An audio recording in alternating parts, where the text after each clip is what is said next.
നേട്ടത്തിന്റെ നെറുകയിലാണ് കിഫ്ബി. കേരളത്തിന്റെ വികസന ചരിത്രത്തിൽ വലിയ നാഴികക്കല്ലിന് തുടക്കമിടാൻ കിഫ്ബിക്ക് കഴിഞ്ഞിട്ടുണ്ടെന്ന് മന്ത്രി GR അനിൽ പ്രതികരിച്ചു. കേരളത്തിന്റെ വികസന ചരിത്രത്തിൽ ഒരു പുതിയ കാൽവയ്പ്പാണ് കഴിഞ്ഞ 10 വർഷമായി നടന്നുവരുന്ന കിഫ്ബി വഴിയുള്ള വിവിധങ്ങളായ അടിസ്ഥാന സൗകര്യ വികസന പദ്ധതികൾ. നമ്മൾ സ്വപ്നം കണ്ടിരുന്ന വിഴിഞ്ഞം തുറമുഖമടക്കമുള്ള ദേശീയപാതയാണെങ്കിൽ അതുപോലെ കേരളം ഒന്നാകെ ആഗ്രഹിച്ചിരുന്ന നിരവധി പദ്ധതികൾക്ക് തുടക്കം കുറിക്കാൻ കഴിഞ്ഞത് കിഫ്ബി വഴിയുള്ള ധനസ്രോതസ് തന്നെയാണ്.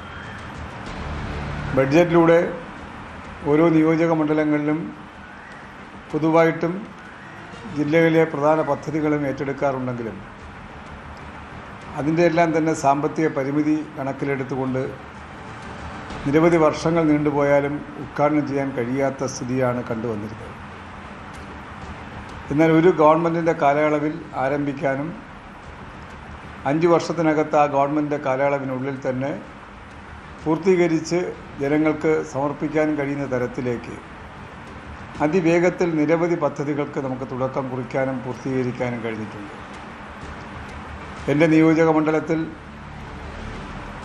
പെരുക്കട കഴിഞ്ഞാൽ വഴയില മുതൽ നെടുമങ്ങാട് നിയോജക മണ്ഡലമാണ്. നഗരത്തോട് ഏറ്റവും ചേർന്ന് കിടക്കുന്ന മണ്ഡലമെന്ന നിലയിൽ, നഗരത്തിനോട് ഏറ്റവും ചേർന്ന് കിടക്കുന്ന പട്ടണമെന്ന നിലയിൽ നെടുമങ്ങാടുമായി ബന്ധിപ്പിക്കുന്ന റോഡുകളുടെ വികസനം ഒരു സ്വപ്ന പദ്ധതിയായിരുന്നു. 9.5 കിലോമീറ്റർ വഴയില നെടുമങ്ങാട് റോഡ് ഇന്നിപ്പോൾ 4 വരിപ്പാത യാഥാർത്ഥ്യമാവുകയാണ്. 9.5 കിലോമീറ്റർ 4 വരിപ്പാത നിർമ്മാണത്തിന് വസ്തു ഉടമകൾക്ക് പണം കൊടുക്കുന്നതടക്കം 1300 കോടി രൂപ അതിനുവേണ്ടി ചെലവഴിക്കാൻ കഴിഞ്ഞത് കിഫ്ബിയിലൂടെയാണ്. അതുപോലെ നെടുമങ്ങാടെന്നും MC റോഡ് NH ടച്ച് ചെയ്യുന്ന മംഗലാപുരത്തേക്ക് പോകുന്ന 19 കിലോമീറ്റർ 220-ലധികം കോടി രൂപ ചെലവഴിച്ചുകൊണ്ട് ആ പദ്ധതിയുടെ 2 റീച്ച് പണി പൂർത്തിയായി കഴിഞ്ഞിരിക്കുകയാണ്. കോഴിക്കോട് നഗരത്തിന്റെ വികസന പാതയിൽ പുത്തൻ നാഴികക്കല്ലായി പുതിയ പാലം ഗതാഗതത്തിനായി തുറന്നുകൊടുത്തു.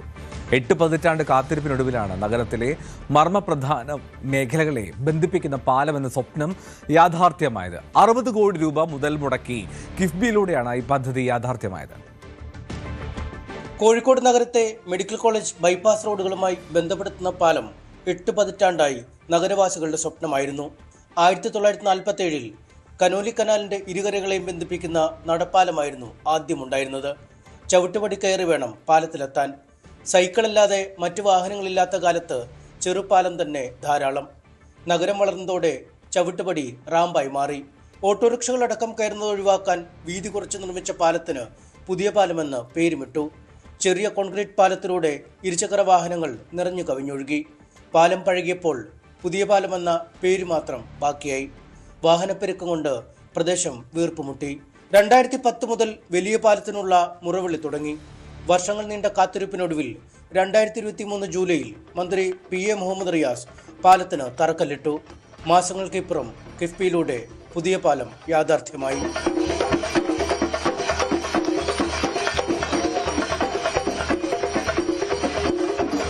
കനോലി കനാലിന് കുറുകെ 16.53 കോടി രൂപ വിനിയോഗിച്ച് 195 മീറ്റർ നീളത്തിലും 11 മീറ്റർ വീതിയിലും ആർച്ച് മാതൃകയിൽ നിർമ്മിച്ച പാലത്തിനൊപ്പം ഇരുവശങ്ങളിലും അപ്രോച്ച് റോഡുമുണ്ട്. 40 കോടി രൂപയാണ് സ്ഥലമെടുപ്പിന് ചെലവായത്. കേരള റോഡ് ഫണ്ട് ബോർഡിനായിരുന്നു നിർമ്മാണ ചുമതല. ഏതാണ്ട് 60 കോടി രൂപ ചെലവിലാണ് ആ പാലത്തിൻ്റെയും അപ്രോച്ച് റോഡുകളുടെയും നിർമ്മാണം പൂർത്തീകരിച്ചിട്ടുള്ളത്. 16.53 കോടി രൂപ പാലത്തിന് വേണ്ടി മാത്രം അതിൽ ചെലവായിട്ടുണ്ട്. സ്വാഭാവികമായും കോഴിക്കോട്ടെ ജനങ്ങളുടെ യാത്രാ പ്രശ്നങ്ങൾ പരിഹരിക്കുന്ന ഒരു വലിയ പാലമായി തന്നെ ഈ പാലം മാറും എന്നത് ഒരു യാഥാർത്ഥ്യമാണ്. തളി പുതിയ പാലം റോഡിന് തുടർച്ചയായി കനോലി കനാലിന് കുറുകെയാണ് പുതിയ പാലത്തെ പാലം. കിഴക്കേക്കരയിൽ കല്ലിട്ടനട ഗോവിന്ദപുരം റോഡിലൂടെ മിനി ബൈപ്പാസിലേക്കാണ് റോഡിലൂടെ എത്തിച്ചേരുക. പാലത്തിൽ 7.5 മീറ്റർ വീതിയാണ് വാഹനങ്ങൾക്ക് കടന്നു പോകാവുന്ന ഭാഗത്തിനുള്ളത്. ഇരുവശത്തും കാൽനട യാത്രക്കാർക്കുള്ള നടപ്പാതയുമുണ്ട്. പുതിയ പാലം വന്നതോടെ മിനി ബൈപ്പാസിൽ ഗോവിന്ദപുരം ഭാഗത്ത് നിന്ന് തള്ളി Kallayi road, railway station, Valiyangadi south beach ഭാഗത്തേക്ക് നേരിട്ട് എത്തിച്ചേരാം. ന്യൂസ് 18 കോഴിക്കോട്.